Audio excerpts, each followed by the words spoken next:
If you were to, like, pick up a raw, unpolished piece of Bumblebee Jasper, the first thing you'd probably be told is to go wash your hands immediately. Right, which is quite the introduction to a stone. Yeah, exactly. I mean, it is stunning. We're talking about these aggressive, vibrant, almost radioactive bands of bright yellow, vivid orange, and stark black. It literally looks exactly like a bumblebee frozen in stone. It really does. But that brilliant yellow, it's sulfur.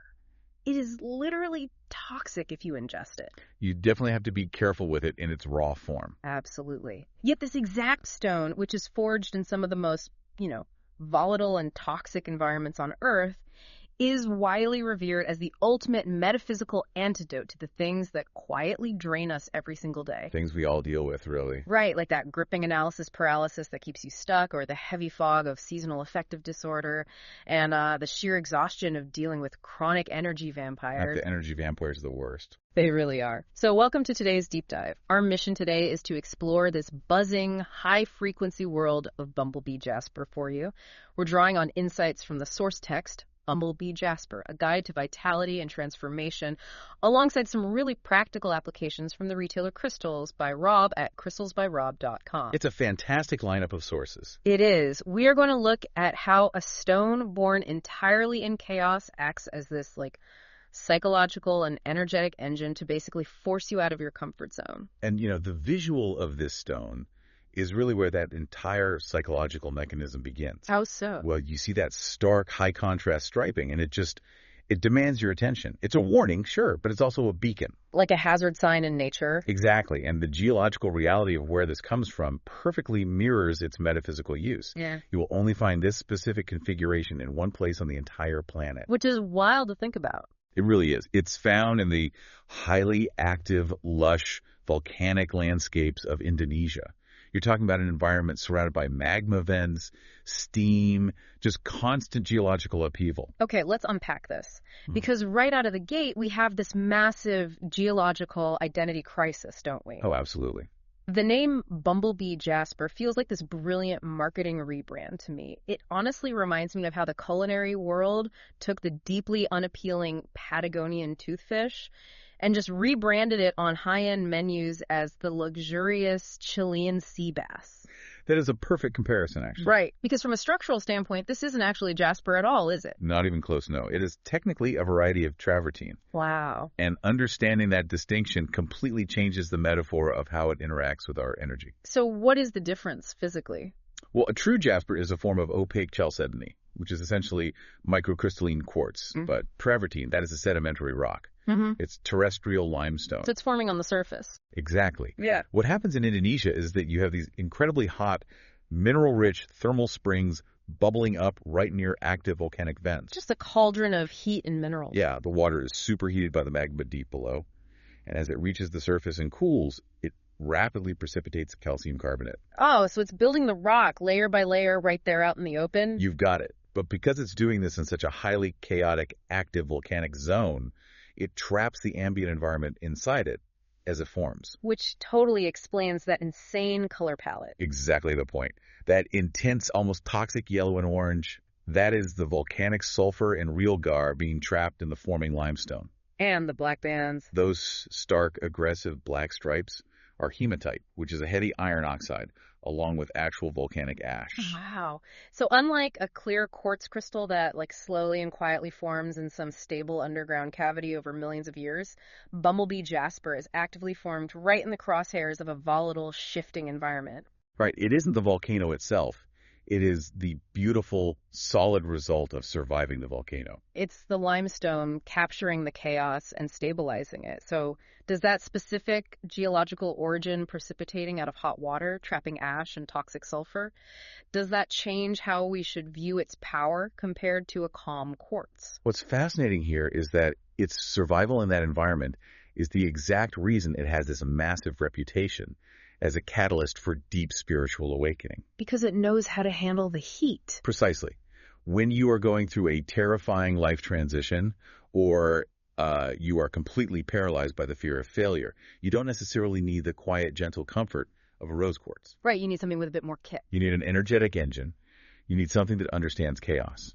Bumblebee Jasper is considered a stone of the inner sun. The inner sun, I like that. Yeah, it is used to ignite courage because its very existence proves that something incredibly structured and beautiful can be born out of a totally hostile, suffocating environment. It's basically the energetic equivalent of a heavy jumpstart to a stalled engine. It replaces that scarcity mindset, the belief that you don't have the resources to survive your current chaos, with a profound, active sense of abundance. Exactly. It gets you moving. But that brings us to the mechanics of how it supposedly does this.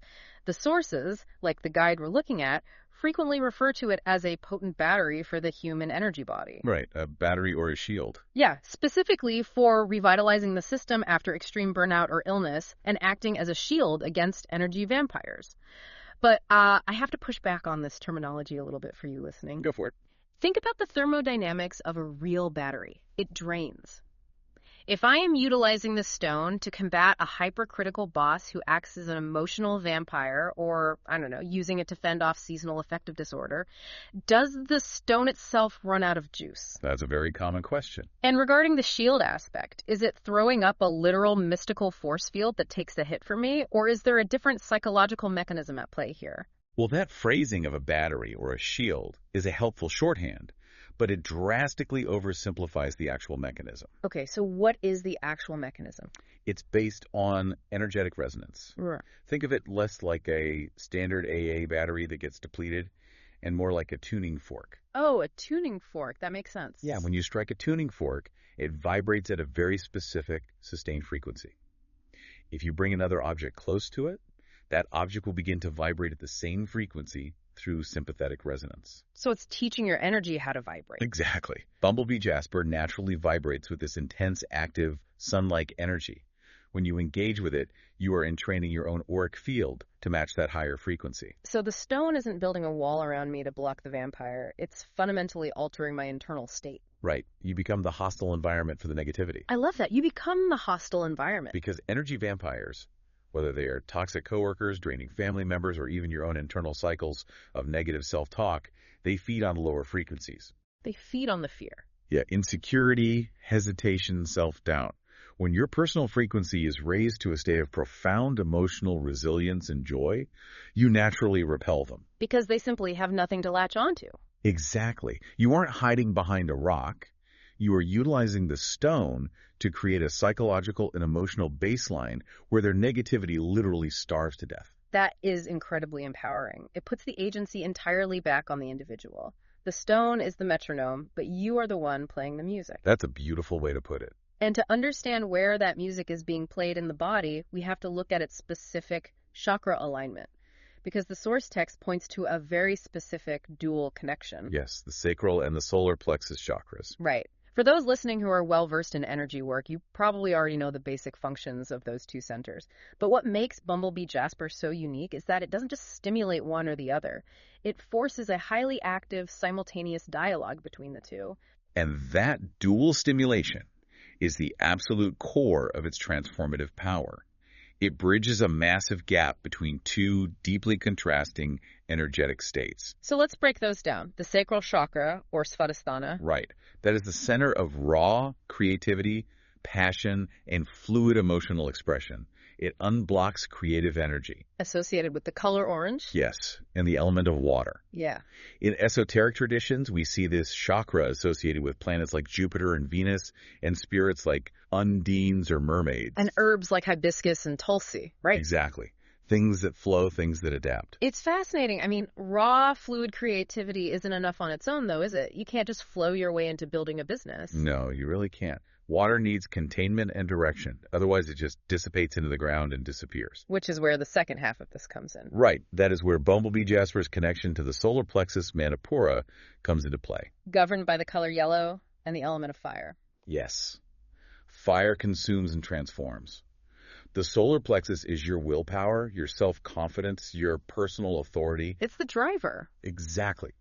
The traditions link this center to the sun and Mars, and fire spirits like salamanders. And gods of sheer unyielding action like Apollo or Horus. Right, and herbs associated with it like lemongrass aren't about emotional flow at all. They're about sharp, cutting clarity. Exactly. Fire doesn't adapt to its obstacles the way water does. It burns them down to clear the path. Here's where it gets really interesting, because forcing water and fire to communicate is notoriously difficult.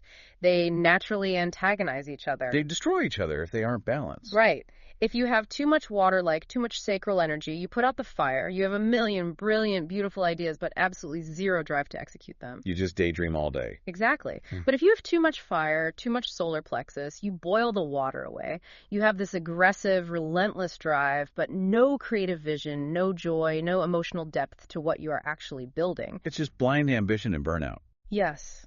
I always think of it like building a high-performance car. Your sacral chakra is the gasoline and the spark. It's incredibly volatile, raw fuel. But if you just pour gas on the driveway, you don't go anywhere. You just make a huge mess. Exactly. You need the solar plexus chakra. That is the heavy, structured engine block and the steering wheel.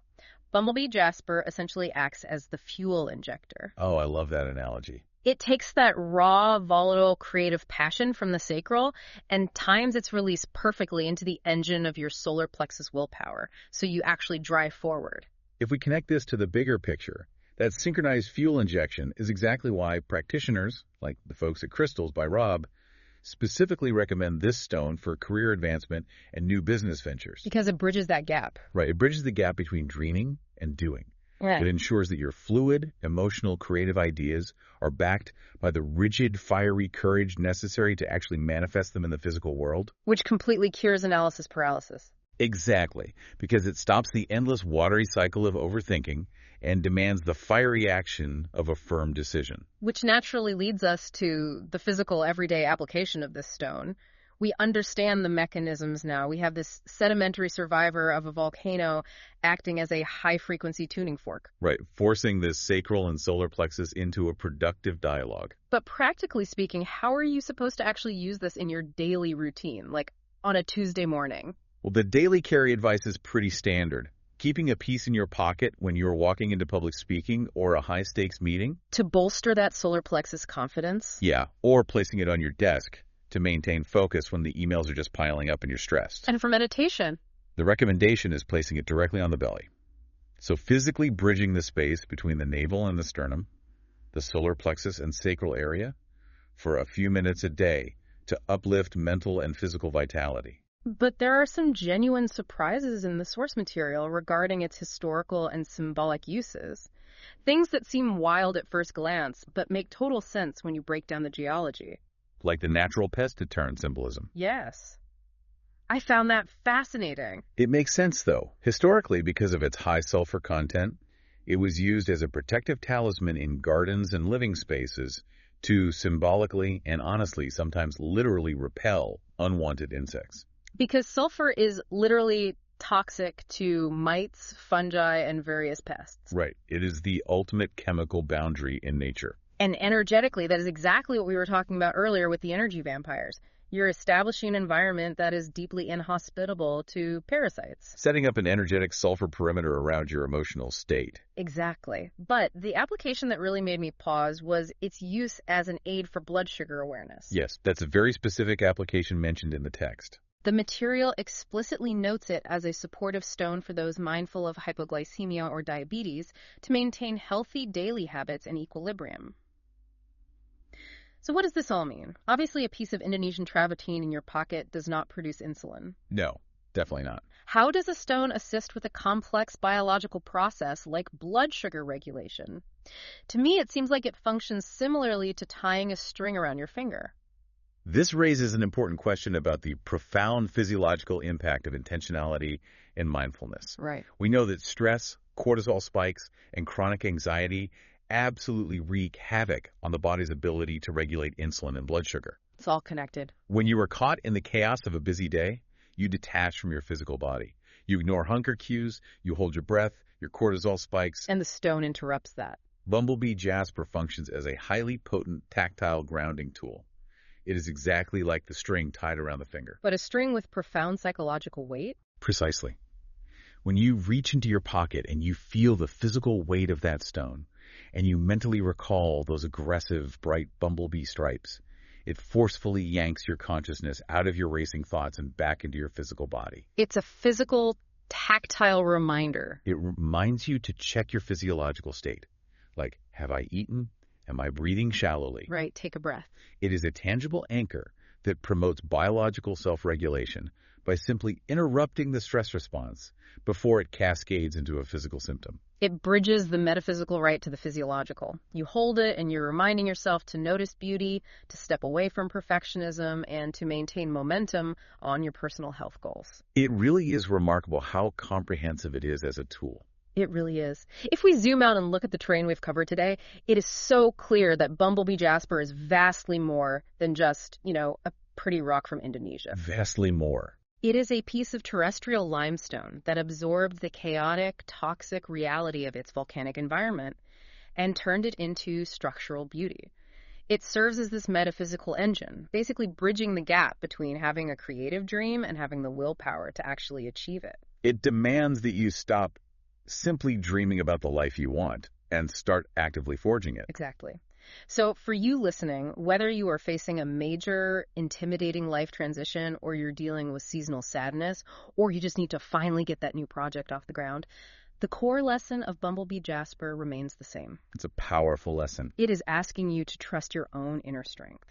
It's asking you to vibrate at a frequency of abundance and to boldly buzz with your own inner light. And I want to leave you with one final thought to ponder, building on the geology we unpacked today. Oh, I'd love to hear this. We talked about how this stone doesn't just survive the toxic sulfur and the volatile volcanic heat. It actively traps those chaotic elements and utilizes them to create its defining, brilliant stripes. It needs the chaos to be beautiful. That's a profound way to look at it. So I want you to look at your own history. What chaotic, overwhelming, or even toxic volcanic experiences have you survived? And instead of viewing those experiences as things that merely damaged or delayed you, how might you be able to harness that raw heat, integrate it, and transform it into your own fuel for undeniable creative power?